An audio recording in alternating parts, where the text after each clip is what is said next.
আর যেটা হচ্ছে একদম প্রফেশনাল টিকটকারের মতো করে ভিডিও করার চেষ্টা করছি। যাই হোক, আমি সোলো ট্রাভেলার, যতটুক পেরেছি আমি আপনাদের সামনে তুলে ধরার চেষ্টা করেছি। জানি না কতটুক প্রফেশনাল হয়েছে কি না।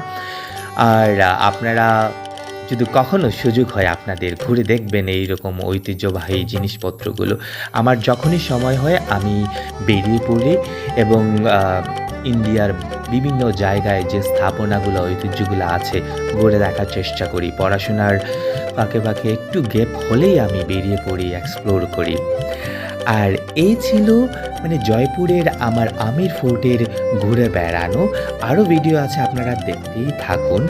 বিশাল সুন্দর একটা স্থাপনা, আর মুঘলরা আসলে অনেক সুন্দর করে এই স্থাপনাগুলা তৈরি করেছে।